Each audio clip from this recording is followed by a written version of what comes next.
Hello, beautiful people, and welcome to the Wriothesley pre-release. Woohoo! Now, this is the second time I'm recording this because, well, honestly, I'm kind of a dumbass. I forgot that he was getting released on the second phase and not on the first phase, and that I didn't need to release or to record it before the patch. And well, after the patch we get Farina leaks, and now we have Farina leaks and we know how she works, and it changes a lot about how he interacts with other characters and with teams, because there's a bunch of his teams where you are going to at least want to consider also going for Farina. And because it's so impactful to him, I decided to just scrap what I'd already recorded and record a new one, so that we could also talk about his interactions with Farina. We also have leaks for Charlotte, who is a cryo healer, and we'll get into that as well. Let's get right into it. Base HP 13,593, base attack 311, base defense 763. This is on the tankier side for characters. However, as we are going to see, he does consume his own HP,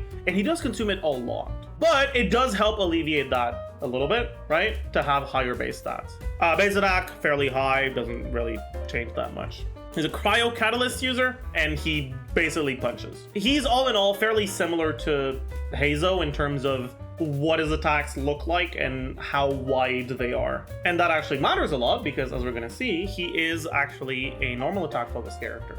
Let's read his normal attacks. He has a normal attack combo that does 98%, 95.2, 123.5, 69.6 times 2, and then 166.7. This is at talent level 9. One thing you might notice with this, if you're familiar with ICD stuff, is that by default, his internal cooldown doesn't actually line up to trigger reactions on the big hits. He's actually going to trigger a reaction on hit number 1, and then the first hit of hit number 4. That's not ideal. Now, there is something you can do about it. You can start with an N1 and then dash or wait or jump or whatever, and then do it, like, start attacking again, to do another N1 and then N2 3 up to N5, and that's gonna make it so that your N3 will trigger a reaction and then your N5 will trigger a reaction, which are the two bigger hits. But I'm not entirely sure how the timing lines up in terms of like when you do more than one attack combo. And on top of that, I think in the teams where you care about that specific application on specific timers, it's pretty likely that you're not going to be able to slot in good resistance to interruption, so you'll have to dash, and then that f***s up your timers. All in all, I don't think you should really be focusing on trying to trigger a reaction on the bigger hits on his normal attacks if you are playing him, for example, in melt teams. Because unlike a character like Yoimiya, the default one isn't good. You have to work around it to make it good, and even then it's not even that huge of a deal. Oh yeah, also, sorry, you can't even use a dash to cancel your normal attack combo, because he has a thing that makes it so that your normal attack combo doesn't get canceled when you dash. You can jump to do it probably. The dash will, however, change the timings if you are using it after you do your initial N1 into this thing. I think there will be possibilities to set up for a melt on these hits. I don't think it's gonna be particularly viable to maintain that past the first N5 combo, because timers will start getting scuffed. But even then, you can still melt slightly weaker hits, and it's still not that big of a deal. Like, you're still getting additional damage from melt. So we'll talk about that a little bit more once we get into the team section. In the meantime, let's look at his charge attack. Consumes a fixed amount of stamina to leap and unleash a vaulting fist, dealing AoE cryo damage, and the charge attack stamina cost is 50. That is a lot of stamina. The damage from the charge attack is 260%, which is actually fairly high. He does have a way to buff this stuff. So if we look at the Ascension 1 passive, when Wriothesley's HP, and I know that's not how you're supposed to pronounce his name, I don't care. Anyways, when Wriothesley's HP is less than 60%, he will obtain a Gracious Rebuke. The next charge attack of his normal attack, Forceful Fists of Frost, will be enhanced to become Rebuke Vaulting Fist. It will not consume stamina, will deal 50% increased damage, and will restore HP equal to 30% of his max HP. You can only gain one this way once every 5 seconds. And without Constellation, this is the only way to gain it, so you can only gain one every 5 seconds. That's good. That's Pog. That's a very useful thing. This 50% increased damage is damage percent, not multiplicative, unlike when we're going to look at his E, which does give you a multiplicative scaling, which means that it's not actually a 50% increase in damage. It's depending on the team, obviously, and depending on what artifacts you end up putting on him, depending on what weapon you're on, should be anywhere between like 25 and 35% increased damage. Some niche cases, if you stack a lot of damage percent, where it's going to be a little bit less than that, maybe more like 20 to 35 is a more accurate range, which is still good. But the main thing about it is that it makes it not consume stamina, and it restores HP. Okay, he restores HP. Why does he need to restore HP? Well, let's look at his E. And this is where the problems start showing up. This is where there starts to be a few cracks in this character design. Wriothesley sprints forward a short distance, entering the chilling penalty state and unleashing more powerful attacks than before. Chilling penalty increases Wriothesley's resistance or interruption resistance. That's good. And then, the words you don't like to see, when his HP is above 50%, it will enhance the repelling fists of normal attack and increase its damage. When such an attack hits, it will consume a fixed amount of HP. In other words, if you are above 50% HP, it will consume HP to do more damage. If you are not above 50% HP, you will not do more damage. Here's the thing. His combos are HP negative. In other words, even accounting for the healing from this, you lose more HP than you gain, which means that in a lot of situations, you're gonna get wrecked. If you're playing without a healer that like heals you while you're on field, you can also take damage, which will just remove this altogether. And because there's a 5-second cooldown to this, you can't heal back up as much HP as you lose. This means that in many teams, there is a real risk of running out of HP, not in the sense of like dying, but like getting to 50% or below, where this will stop working and your damage just falls off a cliff. The amount by which it's increasing your damage is 167%, or at down level 10, 170%. And it's multiplicative, right? It multiplies your damage by 1.67 or 1.7, right? That's a large increase, but it's actually somewhat conditional. What does that mean? Well, at the end of the day, you're left with two main options. Option number one, ignore his charge attack and play an actual healer. For example, you can play him in a melt team. Okay, that's cool, Pog. But the incredibly high stamina cost charge attack with no ICD, this would be one of the nice upsides to melt teams if you could actually melt this, especially if you could get it with this damage. But you don't really want to play a melt team without Bennett. You lose so much of the upside of playing your melt teams when you're not using Bennett. And if you are using Bennett, you'll never get this, right? You'll never be below 60%. In other words, if you are playing him in those teams with Bennett, a pretty significant part of his kit, maybe not so much in terms of how strong he can be, but very much so in terms of like his design, just stops working. You have incentives to run healers because without any healers whatsoever, you can run out of HP too easily. But also, you get punished for running healers because what's, in my opinion, the coolest part of his kit, and what seems to be the most fun part of his kit as well, stops working. I don't like that very much. However, that doesn't inherently make him bad, so let's keep going. Your other option is to play him without a healer. But if you do, first rotation should be fine, because you're starting from 100 HP, not from somewhat low HP, which means that you won't need to rely as much on this healing. But especially once you start looking at second rotation onwards, and even more so if you manage to unfortunately get hit, if you're not running a healer, this kind of just stops working. I think that that's one of the biggest issues, is there's just a lot of things that can punish you. Losing this makes his damage 40% worse. That's a lot. However, one of the things that you can do is play a healer that has large front-loaded healing, but small healing over time, in a way that's going to help you not quite get below 50%, but still let you consume enough of your HP to get some of this. Right now, a good example of that would be Mika or Jean, both of which have fairly similar bursts, which full heal your routine basically, followed by a very small, but still there, healing over time effect. However, in patch 4.2, after Wriothesley's release, we're getting a new cryo healer, Charlotte, who also has a fairly similar burst. That's another one of the ways that you can kind of work around it and still take advantage of his passive. However, if you get hit after you got your heal, then you'll still run into a very similar issue. On top of that, if you're looking at Mika specifically, more attack speed is cool and all, but it also means you're consuming more HP. because you're hitting faster, which makes it even more likely that you end up below that 50% threshold. In any case, let's move on to his elemental burst. Dark Gold Wolf Bite. Activating his boxing gloves, Wriothesley strikes out with an icy straight, then uses icicle impact to cause multiple instances of AoE cryo damage in a frontal area. And it has Uzia alignment. Okay, so it's a 5-hit, around 200 motion value, AoE 60 cost burst with a 15-second cooldown. That reminds me of someone. Can't quite put my finger on it. This is another one of the things that I don't like very much about him. I think that the kit is very, very similar to Wanderer, and it feels almost lazy.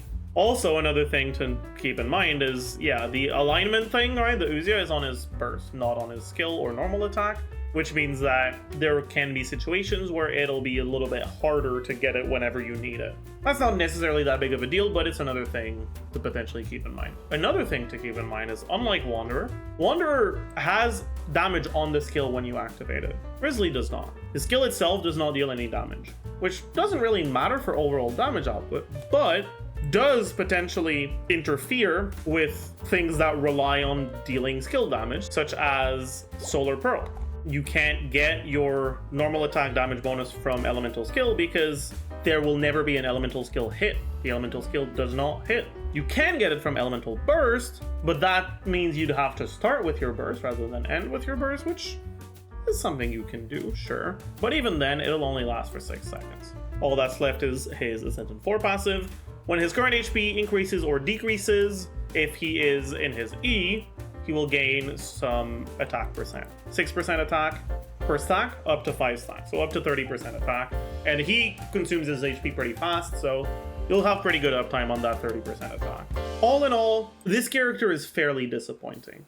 There's a lot that just isn't that great on him. He consumes his HP incredibly quickly with his attack combos, and doesn't really heal enough to offset that, which means that you still really need to run him with a healer, which is something that if you're looking at Neuvillette, for example, you don't need to do, right? With Neuvillette, you basically always heal to full whenever you start a charge attack, and then you only consume HP when you're above 50% like Wriothesley, but if you aren't above 50%, Neuvillette doesn't lose anything. Wriothesley loses his whole ass kit because, yeah, his kit is basically just his E. So that's a pretty big downside, the way in which he consumes his own HP. However, in 4.2, we're also seeing the release of Farina, the Hydro Archon, probably. I'm not going to get into her kit too deeply today, but one of the aspects of Farina's kit is that she buffs your team, your whole team's damage. It's a damage percent buff based on HP fluctuation. In other words, the more your HP changes, whether it's decreases or increases, the more damage you deal. And it's actually a fairly sizable buff. What that means is that characters that have ways of making their own HP vary, like Neuvillette, like Wriothesley, will work with her significantly better than characters that don't. This is something that gives Wriothesley something that other cryo characters do not have, right? He will work a lot better with Farina than the other characters do. And that's something to keep in mind. Let's talk about his constellations very quickly. Usually, when a character comes out, it feels as though, or it seems as though their kit is, pretty complete at a baseline, at least for 5-star characters. And then, it was designed around the kit at C0. And then after that, they designed constellations as ways to increase the power of that base kit. With Wriothesley, it really feels as though he was designed around C1, and they designed the C1 as a way to take something away from his fully fledged kit to make C0 feel worse. What I mean by that is, if you look at Hu Tao, for example, yeah, you can't do dash cancels at C0, but you can do jump cancels, and you will have stamina positive combos. You don't have that with Wriothesley. It's like the resource that he uses without C1, he doesn't have enough of it for his kit to be coherent completely, which, in my opinion, is pretty scummy. And this is very subjective, by the way. This is a part of the pre-release analysis where I'm talking about my opinions, not about just the facts of his kit. I really don't like this. In any case, let's read his C1. When his HP is less than 60%, when his N5 hits, he'll gain 1 stack for his charge attack. On top of that, the charge attack deals a lot more damage and increases his E duration. That second part doesn't really matter that much because usually buffs do not tend to last much longer than 10 seconds. And considering you have to swap into him after casting the buffs and you usually have more than one buff, extending that duration doesn't mean that much. It's more so like an overall comfort thing, whatever, than an actual buff. But it's the other two parts of it that are made like the big things. He can do more of these enhanced charge attacks, basically. Which means that his combos stop being HP negative and they start being HP positive. Which means that he's never really gonna run out of this. Unless you like get hit multiple times in a row. And it makes that charge attack do a lot more damage, right? It's 150 damage percent on that charge attack. Yeah, it gives him flexibility in rotations, exactly. This part isn't why I don't like it. It's really the other. It's the fact that it makes his combos go from HP negative to HP positive really changes the way that his kit interacts, like the different parts of his kit interact with each other in a way that makes it feel normal instead of cringe. And I think that's very scummy. In any case, all in all, the C1 is fairly good. It's not omega insane, but yeah, like it's fairly strong. Like if you want to get him and you want to get him and invest into him vertically, C1 can be a nice thing to get. C2, when using his ult for every stack of his Ascension 4 passive, right, the one that you gain a stack when your HP changes, it deals 40% more damage. And because it's very, very easy to max it out, this basically means if you use your ult after punching instead of before punching, it'll do 200% more damage. Well, it's damage percent again, it's not a multiplier, but it will basically like double or like a little bit more than that his damage from his burst. Again, I feel like that reminds me of something. I don't know what though.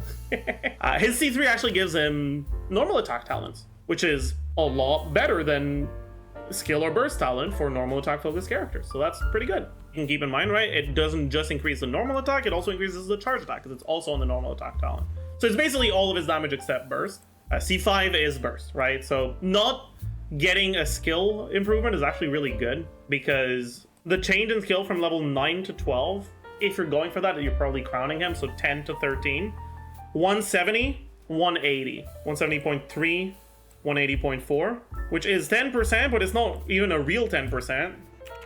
It's actually closer to like 6%, 5.9% increase in damage. If we look at the increase on the normal attack talent, from talent level 10, 105.5, talent level 11, 112.9, it's bigger. One level of normal attack is better than 3 levels of skill. So 3 levels is going to be a lot better. Either way though, in terms of like how good it is compared to other constellations, I mean, this is just fairly similar to if you were to get like the burst constellation on Raiden. I mean, any other character that does the majority of their damage from only one talent, right? C4, HP restored through his charge attack, instead of being 30%, is now 50%.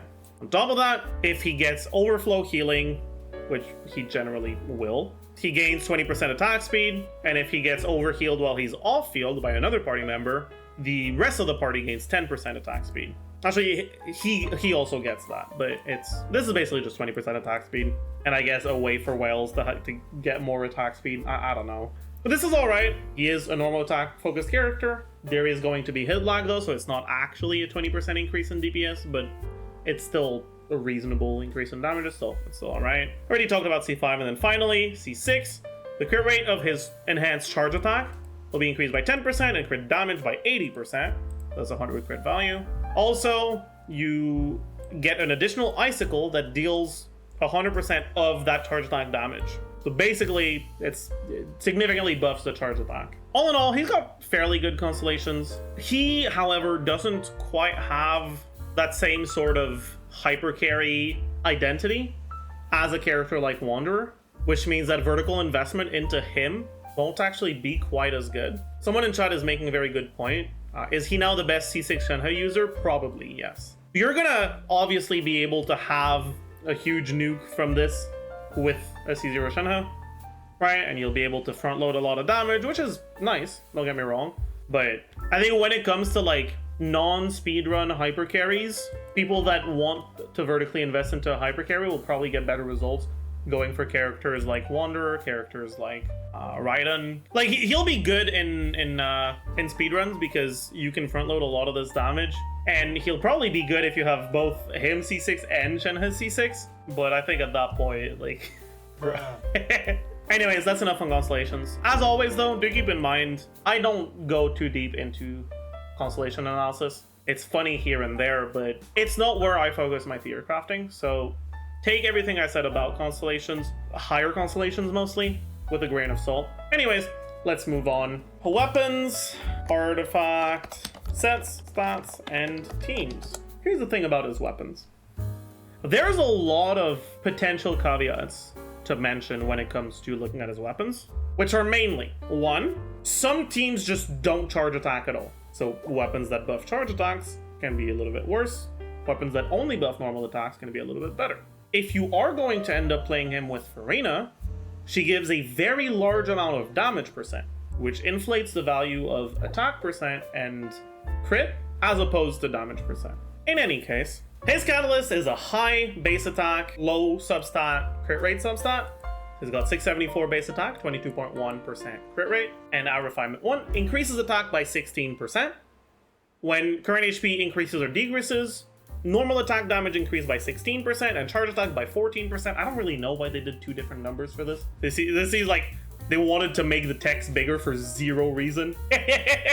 Like, I don't understand that. You got up to 3 stacks of it, so it's 48% normal attack and 42% charge attack damage. And you can stack it pretty quickly, right? So it's not quite, but nearly 100% uptime on this. And when you're at max stacks, you gain an 8% attack speed. All in all, it's a quite good weapon on him.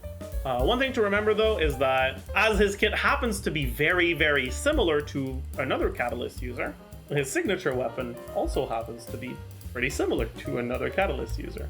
The bell is also pretty good on him. It's fairly similar, generally slightly behind his signature, but close enough that at least in situations where you're not focusing on charge attack too much, because this doesn't buff charge attack, there's no real difference between, if you already have the bell, getting his signature or just getting a refine on the bell. It's an incredibly marginal difference. But if you do start using charge attacks, if you're playing him in teams that do rely on his charge attacks, then obviously the bell not giving you charge attack damage bonus will make it fall behind a bit. Outside of these 2 weapons, there's a fairly reasonable gap between those 2 and the rest. If you're looking at like the other options after these 2, if you're in Rev Melt, funnily enough, 1,000 Floating Dreams is actually pretty good because the EM buff is good, and then both the EM and the damage percent buff from this are actually pretty good. Outside of Melt, this is pretty bad though, but this is a funny thing that is worth mentioning. Tome of the Eternal Flow. The main issue with this is that you're very, very low on attack if you go for this, because low base attack, and it doesn't give you any attack here. And it also doesn't give you any normal attack with damage bonus, it's only charge attack. Which means that it's alright if you're playing him in melt teams at C1 where you actually do a decent amount of charge attacks, but like also kind of not, because it can be hard to gain stacks of his passive at C1 if you're playing him with Bennett. So it's like, it's kind of weird. I don't think it's all that great on him. His signature weapon is pretty good on Neuvillette, but Neuvillette's signature weapon is not very good on him. Eternal Flow, Memory of Dust, fine with a shield, I guess. Lost Prayers, decent, if not overcapped. But because you are playing him on Maréchaussée, especially when you're playing him in like Mono Cryo or Freeze teams where you'll also get Cryo Resonance, you can get a lot of crit rate. Even with his signature, that can actually be an issue because his signature gives him crit rate, not crit damage. I don't really understand why they did that. Which is actually an argument for very situationally when you have a lot of crit rate in your artifact, the bell being better than his signature, because you can overcap crit with his signature. But it's a lot easier to be fine on crit with 22% from your weapon than it is with 33% from your weapon. And then Scoured Atlas, decent. It's pretty good when you're looking at like unbuffed performance, but because you're getting a lot of attack from it. But a lot of the buffs that you can get are either direct attack buffs like with Bennett or attack equivalent buffs like with Shenhe, which makes the attack from Scoured Atlas a little bit redundant, but still not that big of a deal. Kagura's Verity, decent. Oh no, there's really just not that big of a difference between a lot of his weapon options. There's not that big of a gap between the 5-star options and the 4-star options outside of his signature and Wanderer's signature. It's cool. You've got Ballad of the Boundless Blue, which I believe is coming in an event that's gonna be in it with his during his banner or something like that. It's alright, right? It gives you at R5 48% normal attack damage and 36% charge attack damage. It gives you ER, which isn't all that great on him. The ER will matter a little bit more in Melt if you can melt his burst. It can be nice, it's not necessarily nice. I mean, it's fairly similar to ER on Wanderer, where like it's not a completely useless stat, but it's also really not necessarily what you're looking for, and the ER breakpoints don't matter that much, especially when... Oh wait, there's a thing I forgot to mention earlier, but it feeds into this well, right? Because this is the first ER weapon we're talking about. He will only generate particles while he is above 50% HP. He can generate, I believe, up to 5 particles, because he generates 1 particle on hit with a 2-second internal cooldown, if I understand it correctly. And if a hit causes an HP change, then it can generate a particle. That means that if he is below 50%, he can generate it from his charge attack if it's available to him. But if you go below 50% HP while your charge attack is not available, particle generation goes boom. Because he's not burst reliant, it's not that big of a deal, and because, as we're gonna see once we get into the team, there's a bunch of teams that aren't really reliant on other cryo characters and their burst. It's not that huge of a deal if you miss them. Like it punishes you less than if you were to play like Wanderer with Farazan, with especially a C0 Farazan, where like Wanderer's energy generation matters a lot for Farazan's ER requirements. It's not quite as big of a deal for him, but it still can be in some teams, especially the ones with Shenhe. But yeah, we'll be talking about that. Anyways, one weapon that is also fairly good on him is the new free-to-play craftable Flowing Purity. When using an elemental skill, all elemental damage bonus will be increased by 8% at R1, 16% at R5, and you gain a Bond of Life worth a quarter of your HP. What that does is basically prevent you from being healed. It's kind of like a reverse shield, that instead of tanking damage, it tanks healing. And once you've healed through that reverse shield, you gain damage bonus based on your max HP. When you're playing him without a healer, this is not good because it makes your combos even more HP negative. But if you are playing him with a healer that heals you while you're on field, if you're playing him with Pennant, if you're playing him with Kokomi, this is very easy to clear. This is not really a downside, and the actual amount of stats that it gives you is actually pretty good. It's a fairly decent 4-star option. Decent 4-star. Outside of that, there is some like niche use cases for some of the other options, but I really think these are the main 2 to keep in mind. There is some use case for like Witsif, good for front load, potentially for Mappa Mare, decent 4-star for Melt. Outside of that though, there's really not many situations where the other catalysts will be competitive with the main 2 4-stars, Ballad of Boundless Blue and Flowing Purity. And it's not even that like his signature is like that insane compared to the free-to-play options, right? Like if you look at how much damage increase you get out of signature versus free-to-play option, it's not like an incredible amount. Like it's nothing all that crazy, but it's just that the other 5-star options don't really perform that well on him. In any case, I'd say Lost Prayers, if you're not overcapped, is always going to be pretty alright. Unironically, if you actually have a shield, like if you're playing Monocryo with Lila, for example, but you don't really want to, because you want to get a healer. But maybe you're playing like C1 Monocryo with Lila, I don't know. Memory of Dust is actually pretty good because it gives you a lot of stats when you have a shield. Outside of that, it's something like this, maybe. But when it comes to the 4-stars, unironically, I think that Flowing Purity is the better baseline option. But Out of Boundless Blue does give you more ER, which, I mean, hey, iframes are always nice to have, even if the burst itself isn't that insane. So they're fairly close to each other. You don't actually have to craft Ballad of the Boundless Blue, though, because it's going to be an vet weapon. And they're close enough in performance in most situations that, honestly, if you want to stick to Ballad of Boundless Blue, then that's alright. And then you've got, like, Witsith and Mappa Mare with, like, their situational upsides, but, yeah. Artifact sets. Artifact stats. You want to go Maréchaussée. It's very good. You can get away with other options. Yeah, like you can use Blizzard Sprayer in freeze teams, and Blizzard Sprayer actually can be a little bit better in freeze teams, but because his charge attack shatters, then you won't even be at 100% freeze uptime, and that's kind of enough to make it so that Maréchaussée is still about as good, even in freeze. And because Blizzard Sprayer is a lot worse against bosses, right? You lose out on 20% crit, whereas Maréchaussée doesn't have that downside. I would still definitely recommend Maréchaussée over Blizzard. It's just, if you already have Blizzard, then, I mean, yeah, you can use it, it's alright. Kimura's is alright, but again, it's just not better than Maréchaussée, so, I mean, it's okay. If you're playing a crit rate weapon, maybe you're overcapping on Maréchaussée, it's a fine set, like, while you're trying to farm for a better Maréchaussée, but it's really, like, Maréchaussée is just so much better. It just truly is. I will still include Shimenawa's and Blizzard Sprayer, as well as 2-piece. I don't think there's ever a reason to go for a 4-set that is not one of these 3.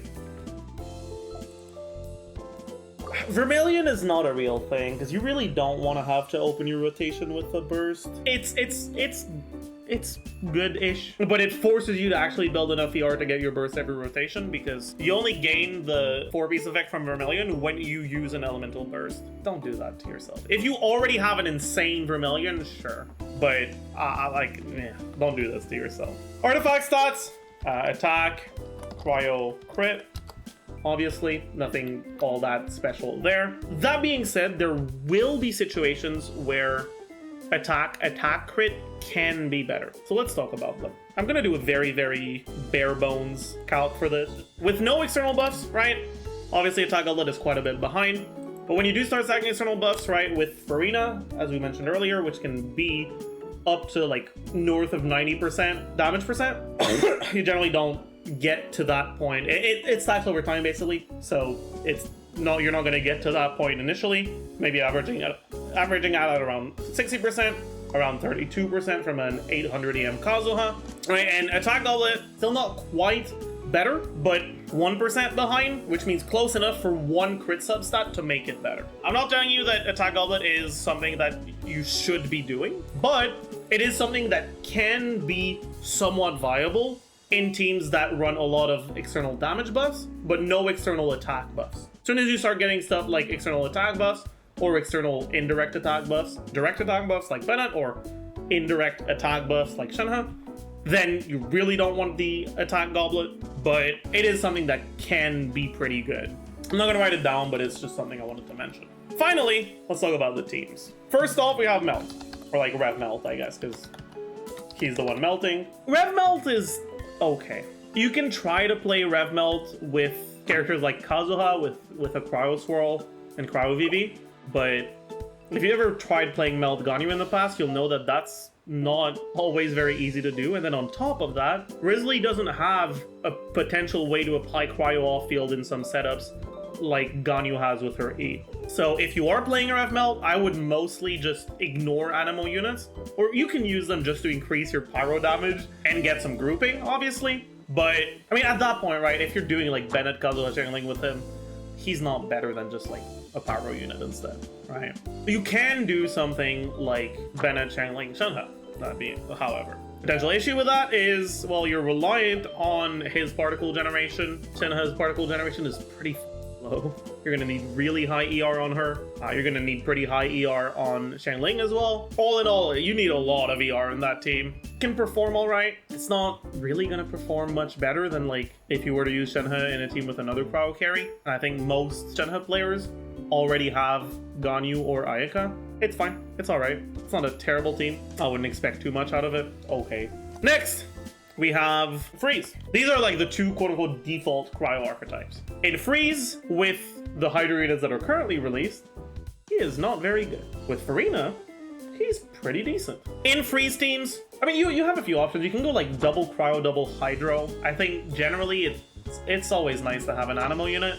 You can either go Animo healer like Jean plus someone like Shenhe, or you can go grouper, which I would probably recommend a little bit more, with a cryo healer, so either Mika or Charlotte. I think, personally, they're both about as good as each other. I don't think there's much of a difference between the two. I don't really like Diona because Diona doesn't have a full team-wide healing. So if you're playing him with Farina, you need a way to get team-wide healing. Otherwise, you're not getting a lot of value out of her passive. Unironically, Mika will be fairly decent because Mika's initial heal on his burst is actually quite high. It's not really about the attack speed, it's just about being a cryo unit that can fill the healer role. You can also just go for a non-cryo healer. You can use him as like a solo cryo unit in freeze, which is still going to be fine because he's not that reliant on his burst. But I think if you want to play him in freeze teams, if you are planning on going for Farina as well, it'll be all right. It's still not going to be all that insane, right? You're still not really front-loading a lot of damage. In practice, it's going to perform worse than if you were to spend those pulls on vertical investment for other cryo characters. It's still fine, like it's still going to be all right. It's just temper your expectations, you know? Then we have Mono Cryo. It's all right. He's all right in Mono Cryo. He's a fine unit. Unlike a character like Ayaka, his damage isn't reliant on the enemies being frozen, right? If you've ever used Ayaka's burst on a non-boss enemy that wasn't frozen, you've noticed that it hits once, then the enemy gets staggered 30 feet away, and then it like and then it hits another time and it gets staggered. You end up getting like 5 hits from your burst instead of the 20. That's not something that's going to happen with him. So he is going to lend itself a bit better to the mono cryo teams in general. He won't lend himself better to those teams against bosses necessarily though. His rotations don't really allow for you to get good or great usage out of Shenhe Icy Quills. You can do some like weird 25-second rotations where you do like a hold E and then spend some time on him, and then you do a tap E, and then you use his burst, right, to get one hold E, one tap E per rotation. But if you don't have C1 on Shenhe, that's very, very reliant on getting your rotation really tight and getting like using your abilities exactly at the right moment and swapping back into Shenhe exactly at the right moment, which can be very difficult for a lot of players. It's a team that punishes slightly suboptimal rotations a lot more than a bunch of other teams, but it can be pretty good if you do manage to make use of that. It's just something to keep in mind. In any case, Mono Cryo, all right. And then the true Wario experience, the true optimal Wriothesley team, Hyper Fridge. So,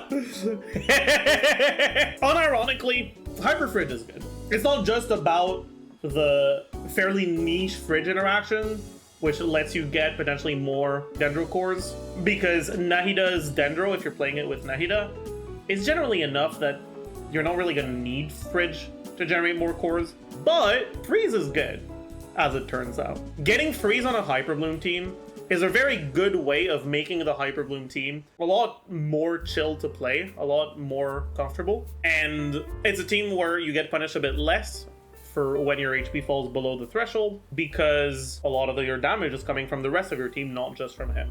You are going to want to play it with Kuki, not with Raiden though, so that's one thing to keep in mind, because you still very much want that healing to not die, and because he's melee anyways, so there's no real downside to the melee, to being forced in melee range by Kuki. You can play those teams with Farina as your Hydro unit, although I will say that from what I've seen, Farina Hydro app in AoE tends to be a little scuffed, and it's very possible that she ends up attacking a different enemy than you do, because some of the summons, like attack animations, are fairly long. If they're 1 frame into having started their animation and you attack a new enemy, they're not going to retarget, which means that a lot of the time your Hydro application is going to lag behind your attacks quite a bit, but it will increase Wriothesley's damage a decent amount, but it's still a fairly nice thing. As well as Nahida's damage, who's also going to benefit from that damage percent, right? All in all, you're basically getting a freeze team that still performs well in single target and against bosses, that scales a lot less well with vertical investment. So if you're someone who likes going for early constellations on characters, 5-star weapons, who has insane artifacts, comparatively it might not do quite as well. But outside of that, I think I consider that to be his best team. There is also upside to playing him in High Refrige over some of the other cryo units, because he's really the only character that applies consistent enough cryo that you can really maintain your freeze easily. Ayaka can do it too, but Ayaka solo cryo does a lot less damage because you have to build so much ER to get your burst back, right? Because he's not burst reliant, that's not really an issue with him. But yeah, pretty good. All in all, obviously do keep in mind, these like verdicts are focused on like C0, free-to-play or 4-star gacha weapons. In this case, it's just free-to-play weapons. And the ways in which they relate to each other can change with higher investment. All in all, I'm excited to see what people are going to end up using as like his main healer. I'm excited to see which of the teams ends up seeing more play, which of them ends up being more popular. Last team I want to talk about, I wasn't really intending on talking about it, but people in chat were curious, so I will talk about it a little bit. Oven, which is basically Burgeon with a cryo unit. So, I've thought about it a little bit more. And the more I think about it, the more I lean towards there being a real possibility that Wriothesley gives rise to a whole ass new archetype. Hear me out. I've talked about Oven before and how you effectively end up using freeze and cryo application as a way to generate more Burgeons. That being said, if you have fairly slow Hydro app in such a team, then you can end up with a situation, and especially if you have fast Pyro app, you can end up with a situation where you will have a burning aura on enemies that is fairly constant, staying on them for a while, while also being able to weaken that burning aura with cryo hits, and therefore change its gauge unit to be just weak enough that you can generate a bloom through the burning while getting reverse melts on your cryo unit and also getting forward vapes on your hydro unit. Now, forward vape isn't that valuable on a lot of the hydro units we have right now because they just have very fast hydro, but again, I'm not going to get too deep into the nitty-gritty of it, but Farina does have, maybe not slow, but instead of it being like Yelan and Singto where there's like 3 different hits and only one of them applies, most of her hits apply. She hits a lot slower. The application is a little bit slower than Singto or Yelan, but it's like more condensed into a lower total amount of hits, which makes triggering vape on her a more significant increase to her damage than triggering vape on a unit like Yelan. So I want to show you guys very quickly. Now, unfortunately, we don't have like an amazing way of applying very fast cryo, so I'll be using Kea for this. I want to show you guys what ends up happening with somewhat fast hydro, but like not the fastest. Here comes the catch. Gotcha. Boba, get them. This one will be frozen in time. Cool it. What's the hook? Right, and we end up getting both a lot of a decent amount of Burgeons, a decent amount of melts, and a decent amount of forward vapes. Now, by the way, the units are not currently built as they should be for a team like this, so don't look at the damage too seriously. But this is like a proof of concept for a team that would involve Wriothesley, Farina, Baiju, and Changling. Now, because this is a Burgeon team, you're going to have your HP move up and down quite a lot, and that's going to make it so that you get a very large amount of stacks on Farina's ult that gives you damage based on how much your HP moves. In a team like this, you'd end up going for Kitane on Changling on an EM build with around 190 ER. So ER stands plus a few substats. Fav on your Farina, because as solo Hydro, she is going to need that energy generation. And then Baiju either on Fav or Prototype Amber. And then Wriothesley, because his burst isn't really all that significant, you can just put him on a normal full damage build. I actually have fairly decent expectations for this team. I think it may not be the team that has the best clear times, but it's probably going to be the only team where like he feels like he is an upgrade over the other units because there's an actual strong incentive for him over the other units, which is nice. That's pretty pog. I'm pretty hyped for that. Anyways, I just wanted to add this to the pre-release. This is actually enough to make him a little bit excited. I want to see if this actually does work out as well as I expect it to. I hope so. Obviously won't be able to do it with this team on day one because Farina's not going to be out on day one, but we'll do like similar stuff maybe with Kokomi or Yelan, and we'll see. The team has been dubbed Bain Marie because while it is the same elements as an Oven team, The ways in which the elements interact with each other are different. So it is a different form of cooking, you know? Bain-marie is a French term that's also used in English for a piece of equipment used in science, industry, and cooking to heat materials gently or to keep materials warm over a period of time. It's also used to melt ingredients for cooking. In other words, it's a water bath used to melt ingredients. And I just don't think there's any better way to name a team where you vape and melt as like the main upsides for the team. Also, it's in French, which is very thematic for a team with the Archon from France. But yeah, I hope you guys enjoyed the pre-release. Like I mentioned a few times over this pre-release, I'm pretty disappointed with this kit. I think it had a lot of promise. I think HP manipulation is a very interesting mechanic, and I'll be obviously talking a lot more about that HP manipulation in the Farina pre-release. But I think they got really lazy with Wriothesley's kit.